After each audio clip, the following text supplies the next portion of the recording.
Welcome back to the Bridgeton Beacon.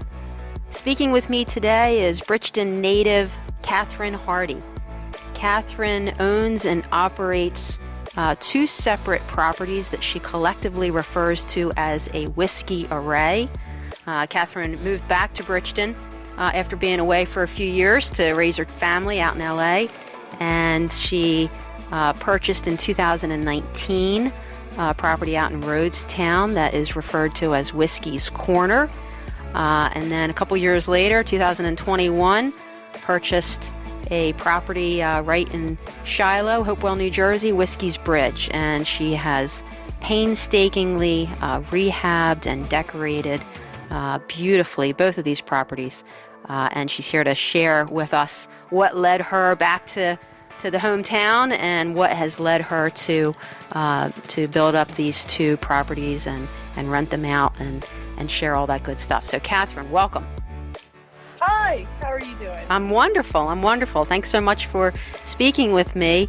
And I had the pleasure of visiting your property out on Shiloh Pike, Hopewell, New Jersey, Whiskey's Bridge, a gorgeous 5-bedroom, 3 full bath Victorian farmhouse, because you were gracious enough to host the Bridgeton Rotary Lunch Club just last week. And I had been in the house a while back, and it was just amazing to me to see how much you have done to it. So thank you for hosting the Rotary, and I thought it would be great to have you on the Beacon to share kind of your story of what led you back to the area and what led you to purchase first the property out in Roadstown and secondly the property out in Shiloh.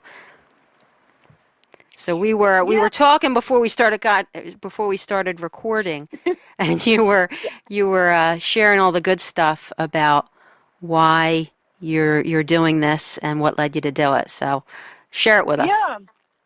Well, firstly, to answer what led me back to New Jersey, I never actually planned on leaving the East Coast. I graduated Bridgeton High School in '86, and my guidance counselor, Mary Beth Gallix, helped me get into university up in North Jersey, which led me to a job that I had working in advertising on Madison Avenue up in New York, and I absolutely loved it. But they transferred me out to Los Angeles just for a year to do some work on some sort of marketing research thing, and I ended up on Sony Pictures, and I fell in love and got married and raised 2 children, and it was just a short great. hiatus. I know. It was all great. It was great. And then my kids got to high school age. They started to look at colleges, and they both were being heavily recruited to come out to the East Coast. And I'm an only child. My mom's still alive. And they were both looking. My son ended up going to a school right outside of Pittsburgh, Washington and Mary. And my daughter went to Virginia Tech. And sort of the nail in the coffin for me was actually Facebook. My high school, my graduating year, 1986, we had our own Facebook page. And I graduated with 109 people. And I think my Facebook page, that Facebook group had, I think like 95 of us were involved with that Facebook group. And we had an amazing reunion. And I relived my high school helping my kids apply for college and talking to them about the East Coast. And I thought, I don't want to empty nest out in California. I'd rather just come home. So Facebook and my connections to my high school friends really brought me home. Yeah. And that was in what, 2017? Yeah, that was 17. I think, I'd come back for my reunion, and then I just loved it, and I got my kids into college, and I just loved it. And so I was here, and I wanted an historical home really badly, and I don't know, I was in my late 40s. It never occurred to me to buy a house. It just never, I don't know, it just never occurred to me. And I had a Great Dane, his name was Whiskey. and I found myself in need of housing. And I looked everywhere for a rental that would allow me to have a Great Dane. There are very I was few going and to far say, between. I'm sure you did not. Very, yeah. very few and far between. And then my real estate agent here in town, Michelle Kelly, she talked to me about some options that I had that I really wasn't even aware of. And I wanted to get a house down in Greenwich, and she really talked me out of it. And we actually had words. We had words because she had my best interest in mind, and I was being very emotional about one house.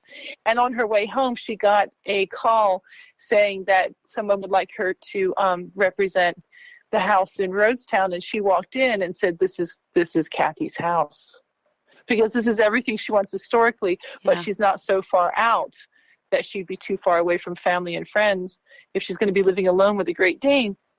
So that's how I ended up with Roadstown. Well, I remember you calling me and telling me that you were in the process of purchasing a house built in 1750.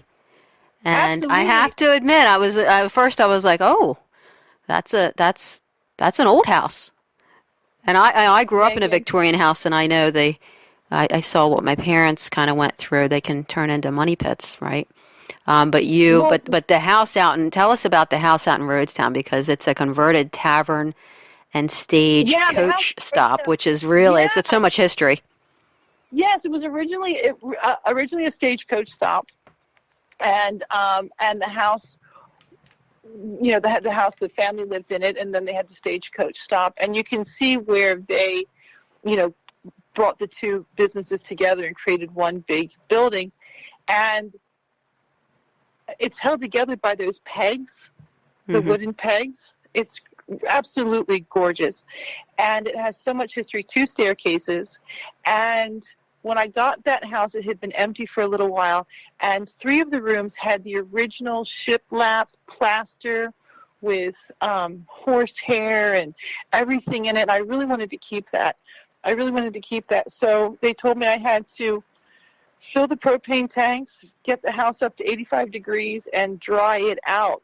And then for I think maybe 2 or 3 weeks, the plasters were just in there replastering to make it look like fill in the gaps for the original. And it looks amazing. It really, really looks amazing. I absolutely love that house. Me and my dog had so many great years there. And then it's modernized. I mean, it now has 2 zones, central HVAC, and all that. Yes, it has brand new roof, brand new windows. The windows are all, they're all thermal and everything. And I have 2-zone central air, heating and cooling, and I have brand new gas range in the kitchen.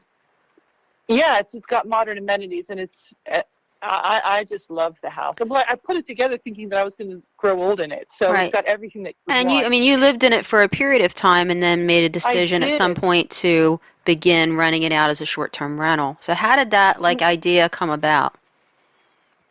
Well, I found myself in Strathmere 5 months out of the year, and then I was still going back and forth to Los Angeles for work, and I just didn't need that big of a house all year long. I was only there a month or 2, and I thought, what am I going to do? I really don't want to let go of it. I've always wanted a historical home. It's on a great street with other historical homes, and I love the neighbors. And I had heard of Airbnb, and I thought, well, let's see, And so I applied. You go through this whole process with Airbnb where they contact the local, municipalities in your state to make sure it's all fine. And they said, your house qualifies, you can do it. And I did, and I got a couple of bookings. And I thought, oh, okay, and it just went from there. It's just been such a blessing.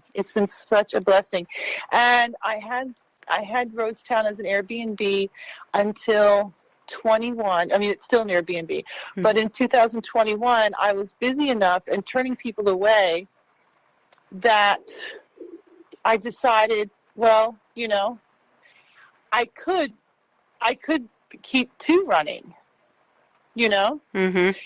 I looked around and I didn't really find anything. And then I found one out in Shoemaker Road that I was absolutely in love with. And again, my real estate agent, Michelle Kelly, told me no. And we had, because I really wanted that one a lot. And that needed way too much work. And this one that you were at last week here on Shiloh Pike, it just popped up. It popped up one morning, and I called Michelle, and we were the first or second people to look at it. I had to write a letter, and I got it. Yeah, I got it. And it's beautiful. It's big, but you were telling me that actually square footage-wide, Roadstown is a little bit bigger. Is that right? Roadstown is bigger. Yes, Roadstown is bigger. I don't know. It is. Roadstown is bigger. I think that the family rooms and the bedrooms are just a little bit bigger. Yeah, it doesn't seem. Yeah. Well, once again, you had quite a bit of renovations that you did before you began renting it out. And the place is gorgeous. Thank you so much. Thank you. It was wall to wall carpet, and it was great in the day. Whoever put it in with a lot of care, and it was painstakingly put in very, very well, but it was past, and so I took all that out by hand. I didn't have a lot of money to renovate with, and so I used my budget to put mini split air conditioning and heating units in the upstairs bedrooms and bathroom that I added, and I took out an old oil furnace and replaced it with natural gas, and so that was most of my budget. And I converted one small bedroom into a third bath, and so that kind of met a lot of the cosmetic stuff I had to do by myself. So I did. Me and my girlfriends from high school just came in here, and I got Big John's Pizza. And we put on music, and we tore out carpets, and we painted. I think, in Bridgeton, as long as you have some beverages and a Big John's Pizza, you can pretty much get anybody to do anything. Oh, yeah. Yes. Big John's is, I think, the glue that has got so much done. And I try to make sure, it really is, I try to make sure I go to all the local, like I go to Restore for Humanity in Vineland and Cape May Courthouse. I get a lot of my furniture and items from there. Yeah. And it's very eclectic. I love it. Thank you. Yes. And Kalman's Antiques out on Route 49 heading into Salem. A lot of my things have come from there, and Port Royal Antiques in Salem has helped me with a lot of the hardware. Most of the hardware for Roadstown came from there, because I had to, in order to get the certificates and the things I needed to be an Airbnb, all the doors had to have proper latches that closed, and everything had to work correctly. So I worked with Port Royal Antiques to acquire original hardware from the 1750s, or really good replicates, so things would work correctly, but they would look authentic. Right. And I can't say enough about Port Royal. I love them, and they've helped me with a couple of pieces of hardware for this Victorian. So the house in Hopewell on Shiloh Pike was built in 1885. And 1885. Yeah, and I really think that, your use of, different older pieces of furniture really add to the character of the house. It's gorgeous. Thank you, because that was what I wanted. I did not want either of the houses to look like, a museum, and I also didn't want them to look as if you can't bring your family here. Like if you have children, you wouldn't want them to touch. It's too much antique. I didn't want either house to look at that, and I wanted it to be fun and bright and colorful and just be up. I wanted the energy up. So I do have a nice mixture of older pieces and newer pieces and fun colors and fun patterns. I have a lot of families who stay, and of course, because of this whole thing started because I had a Great Dane that I had a hard time housing. Both of the houses are pet friendly. Oh, that's great. Yeah. Yes, they're both pet friendly. So I'm curious, who are you renting to? And the reason I ask is because I think it's just so great that now you've come back to the area, right? Mm-hmm. And I don't want to put words in your mouth, but are you seeing folks from all over really want to come to the Bridgeton area, whether it's to visit family that still live here, whether it's to be kind of in between, the shore and Delaware, or because they're in the area working. What is it? What patterns have you seen in terms of people that want to come to the Bridgeton area and stay? Well, the thing that I am seeing, one pattern that I'm seeing that I absolutely am so happy to be sharing, is I have a lot of families with young children who come to the area to visit their parents or their grandparents, and it makes my heart so happy, because when my kids were 4 and 5 years old, my mom, she still lives here now. She was here living, but she was in the older folks' home out in Hopewell. So when I came to visit, I couldn't stay there, and so we were a family of 4, and we would get a hotel room out in Vineland and drive back and forth. And my kids never really got to feel what it was like to be room out on Landis Avenue, and there's nothing wrong with that. Those are great. It's wonderful that they're available. But if you're here visiting family, trying to let your grandchildren or your children know what it's like to be from this end of the county, is very difficult. And so I have a lot of people who stay here, both houses, who are in town visiting their parents, and they've got generations of young children. And, so, grandma still gets to cook her recipes, and the kids still get to go outside and play. Yeah. Yeah, both of your properties have great kitchens that are wonderful for entertaining. Thank you so much, because that was the whole goal. That was the whole goal, because that's what I really wanted. Whether you're the grandmom having your adult children in there and your grandchildren come stay, but it's just a lot, so I have the house gets rented out for that sort of situation, or whether you're the grandparents who live in Florida now and you want to come up. Everybody can still congregate around the same house, the same kitchen, and it still feels like a generational house. Mm-hmm. Mm-hmm. And Whiskey's Corner in Roadstown is right down the street from McDermott's Christmas tree farm. Mm-hmm. So I offer a situation at Christmas time where if you rent the house over Christmas, I can get a tree and put it in the living room for you. I can leave a box of decorations if you want to incorporate decorating a tree as part of your stay. Or I can work with McDermott's to have you go pick out your tree and bring it, and so you can have the whole kind of country experience. Oh, that's wonderful. I didn't know that. Thanks again for tuning in, and don't forget to subscribe anywhere you listen.